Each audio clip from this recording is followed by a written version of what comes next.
Welcome to the Rise and Rise of the Perimenopausal Princess with Jade Sterling. I'm your host, Jade Sterling, a perimenopausal woman who once found herself sitting in her car wondering what the purpose of life even was, at a time where it felt like that there was a mist over my body, mind, and spirit. The world was telling me that perimenopause had arrived and I was expected to surrender the next 10 years or so to survival, to ride the wave, to just get through it. But as a Generation X warrior, I knew there had to be another way. So I went searching for something to believe in, for something, anything to feel better.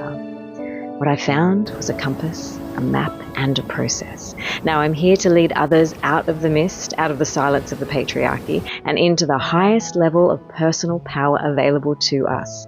A portal into a version of yourself that you may not even know exists yet.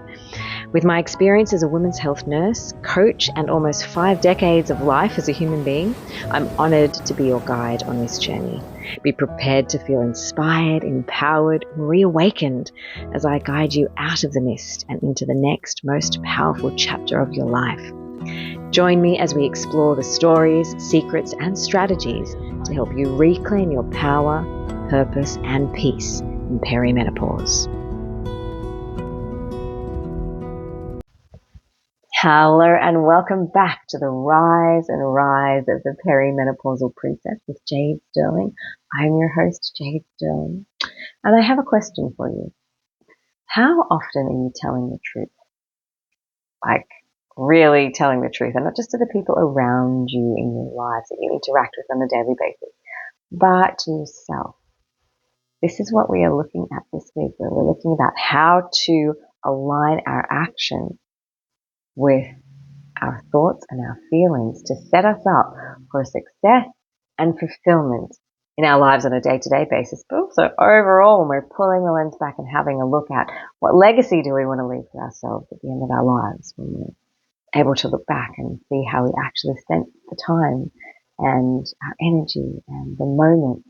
That is what we actually feel on the inside.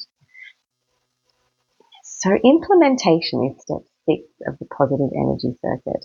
And this is where I've just gone through my 6-week journey manifesting $10,000 into my bank account by the 30th of October, 2025. If you've been following any of my other videos or following me on Instagram, you'll actually see that I put the positive energy circuit together in this way to manifest money as a symbol of power in today's society to elevate perimenopausal women, to be able to show that we can do this, not just physically, mentally, emotionally, energetically, but financially as well.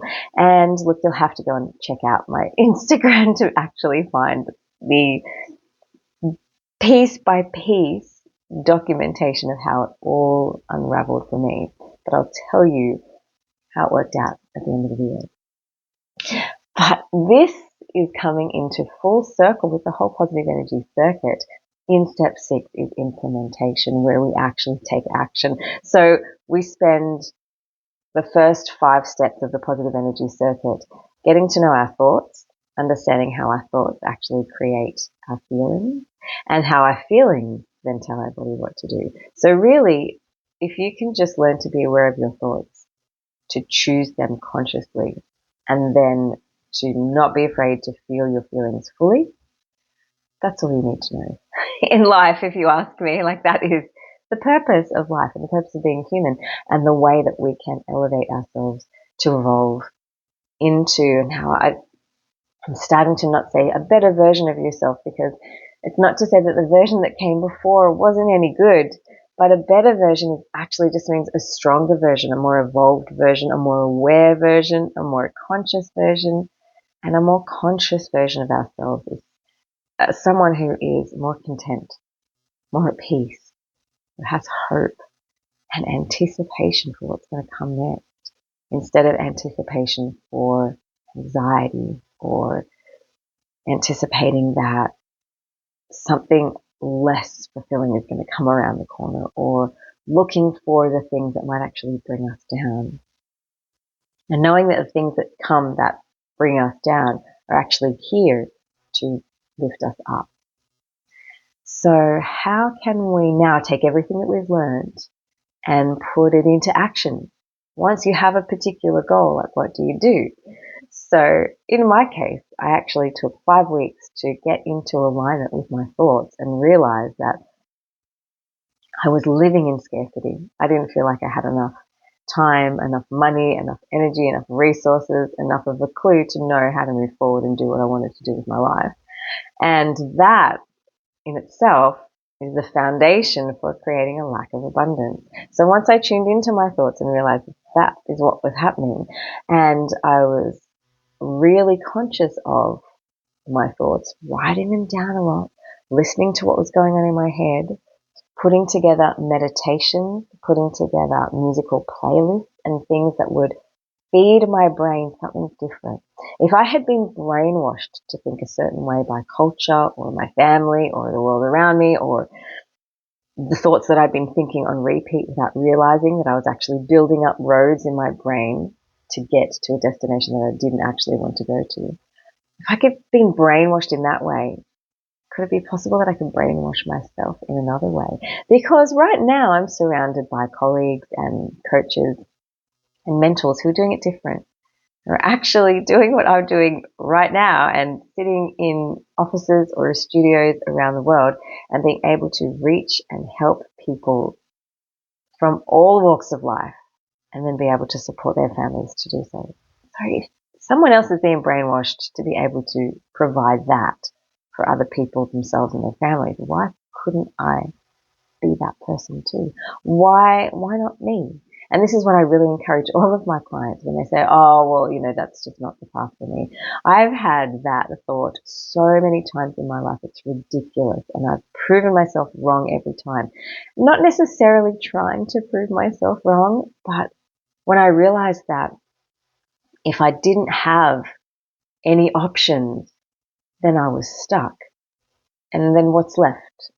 Dr. Paul Jenkins, who you've heard me talk about multiple times on this channel as a teacher and coach and mentor and friend of mine, he says, when you say I can't do that or that's not an option for me, what option is left for you? It's the fetal position in the corner. It's like there's nowhere to go, right? And then how do you move forward?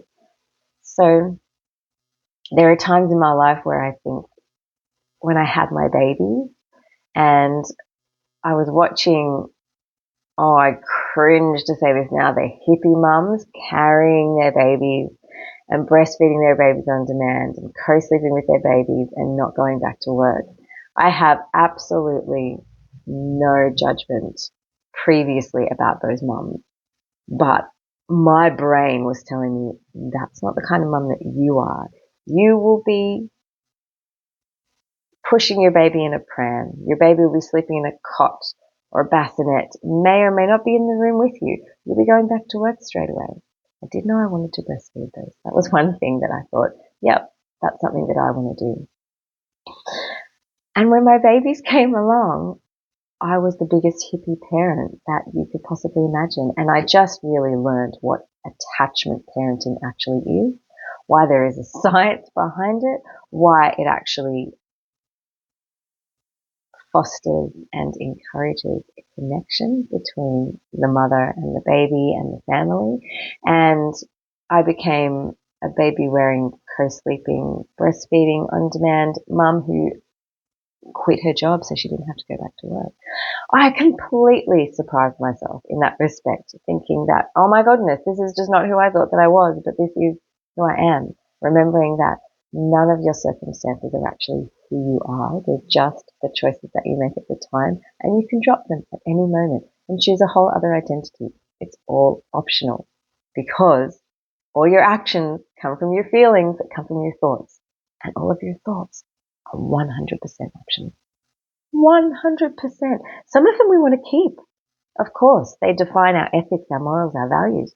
We want to hold on to some thoughts that create certain feelings in our body that help us show up as people that we respect, with values that we want to bring into the world and share, but they're all 100% optional. And that's just good to know, right?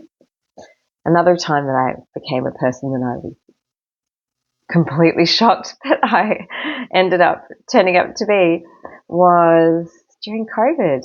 We were all homeschooling our children. My eldest was in year 2 and my youngest had just gone into preschool, and we're all in lockdown, right? As a registered nurse, I still had to work. I'm in the front line, and there was lots going on, but with my husband and myself, we were able to manage the homeschooling situation and make it work. And after a term of doing that and realizing how our children were actually thriving and really happy, and we were making it work, I think we went back to school for one more term, and then we decided, what if we were to actually homeschool full time? Like, what? I had people in my life who were homeschooling. It wasn't something that I'd never seen before. I knew that they were happy, healthy, thriving children. That just wasn't my path. That's not where I was. I needed to work so that I could send my kids to school so they could get a good education. It didn't occur to me that I could work and be at home at the same time and homeschool my kids. It also didn't occur to me that my kids could get a good education and not actually be at a formal school. So that's been a journey where I now find myself 4 years later. I think this is our 5th year. My son is now in year 7, my eldest, and the youngest is in year 3. We are still on a homeschooling journey. Every year we reevaluate, how's it working for you? How's it working for us? Is this serving you? Is this serving me? And we decide whether we're going to continue. And each year we've chosen to continue. And still sometimes I go, oh, that's so funny. When in the area that I live in, there's a huge homeschooling community, and we're not considered to be strange or weird in any way, shape or form. And I'm also in connection with lots of other communities out there where homeschooling is just what it is. But there's also places that I go and visit with family and friends where homeschooling is not necessarily considered to be the norm or mainstream, and we are considered to be a little bit out of the box, you could say. And so sometimes that can be a bit challenging, but it depends where you are and who you are and the choices that you make as to how you're going to think about what other people are thinking about you and what you choose to make that mean. So they're just 2 examples of how I myself have found myself in a situation in life going, oh, this is not where I thought I would be. Also, can I just say, basically when I met my husband, we just wanted to live in a cave and meditate and do yoga. We got jobs because we knew we needed a livelihood, right? We actually went and studied nursing together because we thought that that would just be a really good way to help people.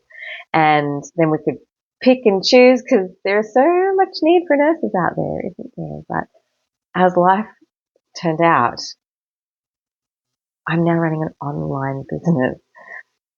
I still meditate and do yoga and incorporate my nursing into my work, but I was not really into technology. I did not have a social media account in any way until 2 years ago when I started my business. And now people that I've known in my journey along the way go, oh my God, look at you now. But when you find something that works for you, that you want to shout from the rooftops, hence the positive energy circuit that I created from my rock bottom and built myself a 6-step process, which has now become a 7-step process. I'm going to tell you more about that at the end of the video too. Then you want to let people know how this has changed my life. Then I shared it with my sister, then I shared it with a friend, and then I shared it with a colleague, and then another friend, and it started changing other people's lives too. It's like, oh my gosh, how can I get this information out there? I need the old town square. Remember before we had any form of technology, you would go to the town square and you would stand on your soapbox and you would ring your bell and you would tell people all the things that you were wanting to give them, offer them, sell them, so that it would make their lives easier and have a better life. And then you could support your family too. Well, social media and the internet really is the town square, isn't it, of the modern age? So I was like, well, that's where I've got to go. And that's where I am. And here I am. So we're talking about aligned action. Once we've spent 5 weeks understanding we need to be aware of our thoughts, choosing them consciously, and then learning to feel the feelings that are a result of the thoughts that we're thinking, then we can move into action. And then what do? Kind of a little bit of a spoiler. It actually doesn't matter what you do, because all that matters is where your mind is at.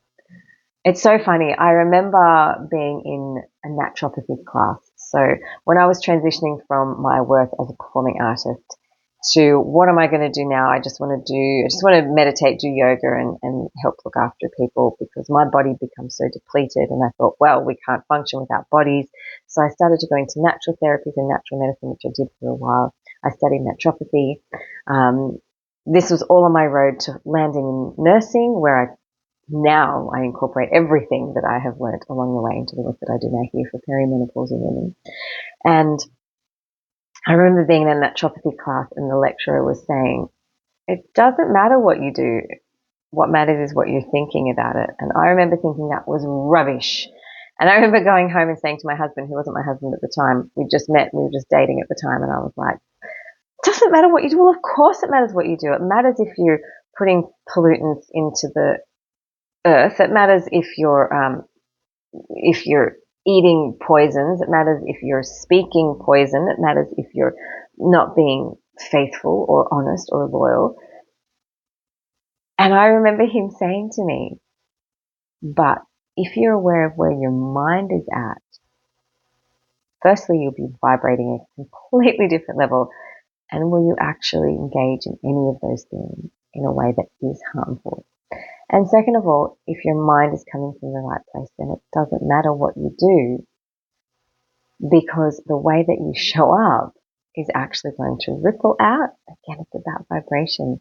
The universe doesn't speak in English. The universe speaks in vibration, and they ripple out in a completely different way as to if you're coming from a place that is charged powerfully with negative emotion, that is going to manifest as completely different action in your daily life. Or my favorite one is I had a client who was going to the gym and exercising 7 days a week and exhausted and not getting the results that she wanted, not losing any weight, not gaining much muscle mass. She was trying so hard and she was angry and she was bitter and she was just not understanding why all of her efforts were just not delivering the results that she was looking for.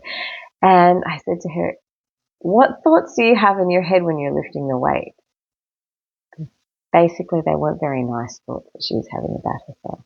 She was getting really angry at herself for letting herself go. We've talked about that in previous videos, and I love to unpack that. We probably won't have time today. But letting herself go, she was so angry with herself that all she was doing was to motivate herself, to get herself to the gym, to do the cardio she was doing and to do the strength work she was doing, was to tell herself how much better that she'd be, because right now in this moment, she was pretty crap. And if you're telling yourself you're pretty crap, do you think that that's very motivating for your body to actually want to do the work properly? To then your body be able to give you results if you're saying, this is not worth it anyway. So what's the point in going to the gym? Really, if you're just going to be polluting your mind with negative emotion, polluting your mind with negative thoughts that then releases negative emotion, every movement and action that you take is just going to fuel that, and your body is not going to want to help you. Your body is just going to want to keep you safe. It's not going to want to expand you. It's not going to want to evolve you or move you forward or elevate you. It's just going to want to keep you right where you are, because it's saying it's not safe. You're not safe right now because of the self-talk going on in your head. So you're not going to get anywhere. This happens in so many different areas of life too, doesn't it? We're just not getting anywhere.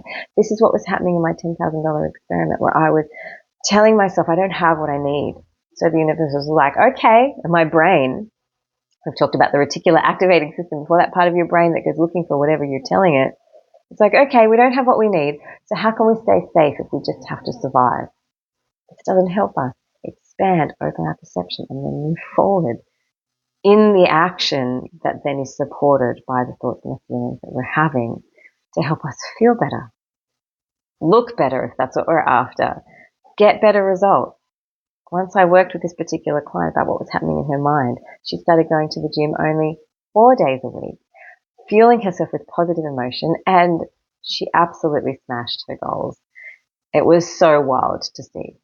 Wild, haha, which is why my goal activation program is called the Wild Gold Activation Program, because I help you marry perimenopausal women to go for goals that are not necessarily practical or achievable. They're actually, you're willing to suck at it. You think they're impossible. You want to let it be. easy and you want to do it for fun, that's what wild stands for. A wild goal, but also is not necessarily practical. It's not necessarily something that as a midlife woman you think that I should be going for this right now.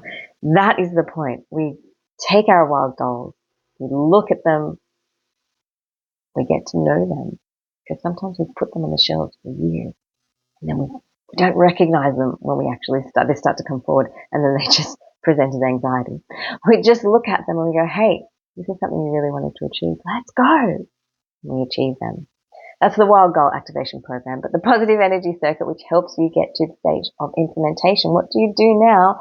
Well, that's the spoiler. It doesn't matter what you do now, because you know what to do now, because your thoughts and your feelings will be in alignment, and then you'll just move through into knowing aligned action, knowing what it is that you need to do now. And that's what you will do to be able to find and enjoy the results that you were trying to achieve in your life. I've gone all the way around, so I hope that makes sense. One thing I really want to make sure that you understand this when I'm talking about telling the truth is that the most important thing is understanding that all of the thoughts that your brain offers you are not necessarily true. And sometimes before we move into the doing, we have to just check in here at this point, step 6. Is your brain offering you the truth? And if it is not, that will shift your perception of where you are in space and time so dramatically that you'll actually start to see possibilities. And people are often saying to me, I have clients telling me their stories, their whole stories, and they're like, they just think they're telling me the truth, but they're not. They're just telling me their thoughts. And this is so important to differentiate. The beginning of the Positive Energy Circuit and looking at our wild goals, we have to really understand whether the thoughts that we are thinking is the truth. The truth are the facts. The truth is also what you decide to be true. But the circumstances are not necessarily the truth. How can we look at this? So my favorite one is the mother-in-law. When people come to me saying, my mother-in-law just doesn't like me, or my mother-in-law, I have issues with my mother-in-law, or is there something in the relationship with my mother-in-law? And it's always the wording when they say, my mother-in-law doesn't understand me. I had a father-in-law recently. My father-in-law doesn't speak to me very nicely. My mother-in-law doesn't like my cooking. These are things that we think that we're just telling it as it is. But I can prove to you that my mother-in-law doesn't like me because of all of these things. But your mother-in-law not liking you, that is actually just a thought. It's not necessarily truth. It's just a sentence that you've got going on in your head. It truly is. We need to unpack this for you so that you can understand that it's the thought that you have about the circumstance, that it's not the way that you think it should be. With the father-in-law doesn't speak to me very kindly, it is a thought that you have about words. Your father-in-law says words. They're the circumstances. But your thought is, those words aren't kind, and then he doesn't like me. You can see that that's a thought. That's actually not a fact. It's not necessarily true. It's just what it is. Back in week 1, we talked about what it is. It is what it is. Is that annoying? But it is what it is. And then we decide what it is with our thoughts. I've talked about the blue sky before. I see a blue sky and I'm like, that is obviously a good circumstance to me. A blue sky. Good circumstance. What could be wrong about a blue sky? My son sees a blue sky and he thinks that's a bad circumstance. That means that mum's going to put on a hat and she's going to put me on sunscreen on me. She's going to make me go outside. And to him, although we are working on that at the moment to see blue sky is a good circumstance, the moment to him, a blue sky is a bad circumstance, and he sees restriction, he sees containment, and he sees having to be obedient and to fall in line with my expectations about going outside in a blue sky, which I think is truly wonderful. So you see how often we think that we're saying the facts and we think we're telling the truth, but it's not. It's not the way it is. So we really have to question our brain. Are we actually telling the truth? Are we in alignment with then being able to move forward knowing that I am open to interpretation of my thoughts, to consciously choosing them, to then take aligned action from how I'm feeling about that. You know, my client who was going to the gym 7 days a week and not getting results and thinking terrible thoughts about herself. She's like, but I am over 90 kilos. I'm nearly 100 kilos. That it is true that I am considered to be overweight, bordering on obese, according to the body mass index. The body mass index is just another thought that culture has actually decided collectively, we're going to create this scale, and your body mass index, if you're here, is not going to be healthy, and if you're here, it's going to be healthy. And people would say to me, but the body mass index, but you know, I did a whole video series on weight loss for the mind, how to actually lose weight without breaking a sweat, using your thoughts and activating your feelings and feeling your feelings to then take aligned action to get your goal to lose some weight. Because if that is what you're going for, there is something going on in your head you need to identify first, and then it's almost effortless. But I was talking about 60 kilos, someone who's 60 kilos, and this is just, you know, is this good or is this bad? And we've just decided just 60 kilos is 60 kilos, and someone put in the comments, but 60 kilos is a good weight. Like if you're this tall and actually if you're this tall or if you're this body shape, then 60 kilos is not a realistic, that's not a good weight. So they still had some thoughts whether that was good or bad. And I'm like, 60 kilos is just 60 kilos. It's not good or bad, even if the body mass index tells you that it's good or it's bad for your weight or your height. It doesn't matter. What matters is what you're thinking about it. You can go so deep here. But is it true? That's what I want you to ask yourself this week. Pay attention to the thoughts happening in your brain, and particularly the critical ones, the analytical ones, the ones that aren't really supporting yourself. Just have a little bit of inquiry here. Are these thoughts true, or have I just decided that they're true? I've just taken on these beliefs. Because remember, your thoughts are 100% optional. And then when you're actually taking action towards a goal that you have chosen, everything falls into place because your actions have come from the alignment of your thoughts that you're consciously choosing that creates positive emotions. That's why we're the positive energy circuit, because we want to be able to build positive emotion. I'm not saying negative emotion is bad. We need negative emotion. We actually need it to balance us out. We can't experience positive emotion without negative emotion to start with, because we don't know what good feels like unless we feel bad at some time. But what we want to do is expand on the positive energy to be able to allow us to have more energy, to have more clarity, to have more perspective, and it dials down our nervous system when we're fueled primarily on positive energy. And nervous system's dialed down and allows us to be more open to solutions, opportunities, possibilities, even miracles. But negative emotion is important. And that's why I say to people, it's also, they say, oh, I've just gone backwards. But you are never, ever going backwards. Please listen to me right now if you think that you're in a position or a place in space and time where you are going backwards in your life. I've just been through this recently. I thought I was going backwards, and I remember it's not backwards. Everything is an uphill spiral. I think about this diagram that I saw just before my mum passed away. And my friend lent me this book about grief and about losing your mother. And there was this diagram in it that was just this uphill spiral that just showed that whenever you feel like you're getting somewhere, and this was about grief in particular, but I think this is about every way of moving forward and growing personally, emotionally, physically, spiritually in the world, on this planet as a human being. You come up in that circle and you feel good and you feel like relief and you feel like you've passed through the eye of the needle and you feel like you've arrived, and then you come down to the bottom of that circle and you start to feel old patterns coming up. But because you have come from where you've come from, you move through that and you come up to a place that's a little bit higher than you were before, and then you feel a sense of relief. I've come back here. You never go back. Just saying you're moving up. It's all ascension. It's all an uphill spiral. But then you'll come back down to the bottom of that circle and you'll think, oh my God, am I back here again?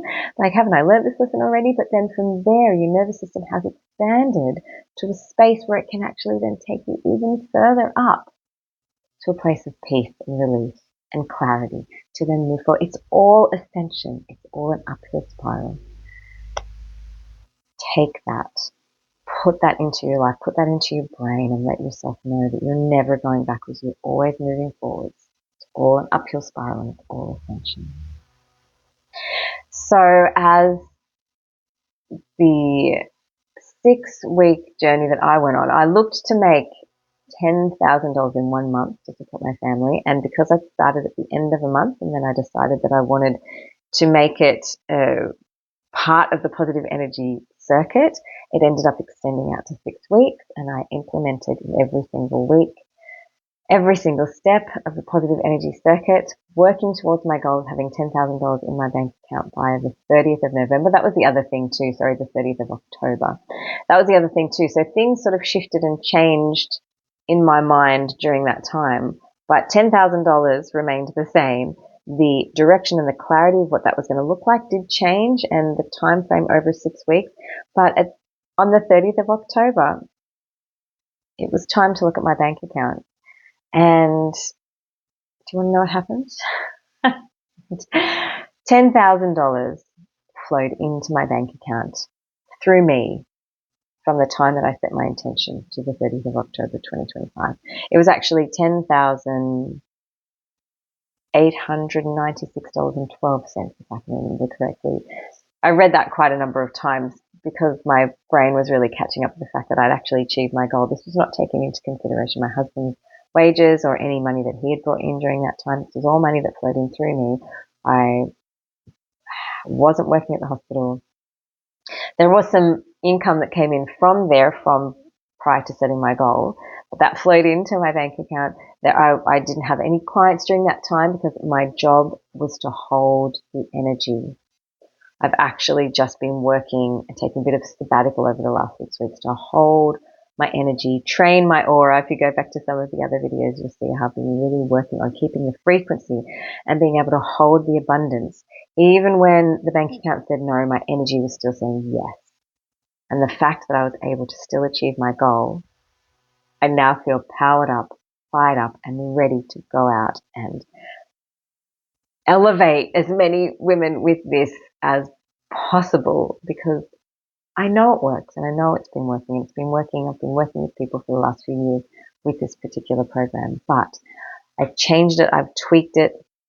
I energized myself so that I get to a space where I could hold it and then I could give it to you. So the positive energy circuit used to actually be my higher ticket offer where you have to work with me personally and directly, and the package itself for the positive energy circuit was $5,000, and it would be over a period of 6 months. I did have a shorter version that was 6 weeks. That was still a few $1,000s to be able to work with me directly, that I'd actually take you through. I've now created the positive energy circuit fast track so that you can feel better, choose freedom, achieve your goals in a shorter period of time. $27 I'm selling this for at the moment. You'll find information in the description below, which seems a bit outrageous in some ways. My brain is also a little bit like, what? But I want to get this out to as many people as humanly possible, particularly my women in perimenopause who are spiraling at this time of their life when so many things are shifting and changing. This is where I have been. I've walked through that fire. If you're walking through that fire right now, I've got a fire extinguisher for you. It's only $27. And you can find it online now. My higher ticket offer now is the Wild Goal Activation Program, where we actually, once you get through the survival and you actually realize that you can thrive and you feel better and you feel peace and you feel hope and you have achieved little goals that your brain realizes that you're safe, we can do hard things, then I want you to be able to set and achieve goals that you think you just would never set in your wildest dreams at this particular age. For me, I'm 47. I'm like, what's this goal? like what? I have an opportunity to be able to achieve my own wild goals, which I'm doing. And now I want to help other women to do the same. But again, this is a little bit of a longer program, a little bit of more money and time investment. But this is where we're going, and this is where this work is going. So the seventh step I've realized that I needed for the positive energy circuit to be able to make sure that we can do it fast track is the integration step. So we have implementation and then we have integration. And I'm not going to elaborate on that too much because that is the process that you have to do. And that is the process that you do in your daily life. That is the process that we go into a lot of detail with when we work privately. But this is the work, is integrating then what's in here, then what happens in here, how you show up in the actions, achieving your goals, and then integrating that in your life so you can do it again, and again, and again, and again, and again. And you can have the certainty that you can do it again, and you know that you'll be okay. You know, that was one of the biggest things when I first embarked on this journey. I started to wonder whether I was going to be okay. I wasn't sure, to be completely honest, when I hit my rock bottom. And I'd gotten through some big things in my life, but I really didn't know this time whether I was actually going to be okay. And I just had to manage. I was worried about myself. And then I found something that worked for me, where I found relief and hope and a sense of control. And the control actually is just you softening into the integration of who you are becoming. You'll hear me saying that over and over and over and over and over again. So this is where we implement, then we integrate, and then we move forward to achieve our wildest dreams and our biggest goals. And I think that that is a beautiful place to leave it today. I always have so much more I want to share, but that's why these videos come out every single week. So it drops every Wednesday. If you're on my email list, it comes out to you every Friday. And I am inspiring to live my own life out loud in order to take you with me, to elevate human beings in general, but particularly women who are in my stage of life that can relate to me where I'm at as a 47-year-old perimenopausal woman who really did find herself wondering what was the purpose of all this, completely exhausted and uninspired, unmotivated, disconnected, discontented. That's over here. Being over here, I suppose you could say in the middle, where I felt relief, I felt peace, I felt hope. I felt some anticipation to over here where I started to set some crazy goals, like earning $10,000 in 1 month while having a sabbatical. and then achieving them. Let's do it.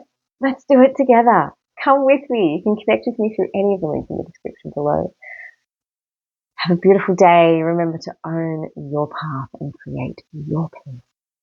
And I will see you next time. And that's a wrap on this episode of The Rise and Rise of the Perimenopausal Princess with Jade Sterling. I'm your host, Jade Sterling. If this episode landed, resonated, or even cracked something open inside you, be sure to subscribe, leave a review, or share it with a fellow midlife warrior. If you're ready to dive deeper and join me on this quest towards power, purpose, and peace in perimenopause, check out the show notes and get your free Positive Energy Circuit mini power session, your map out of the mist and into the next version of you. Until next time, I'm Jade Sterling, and this is The Rise and Rise of the Perimenopausal Princess with Jade Sterling.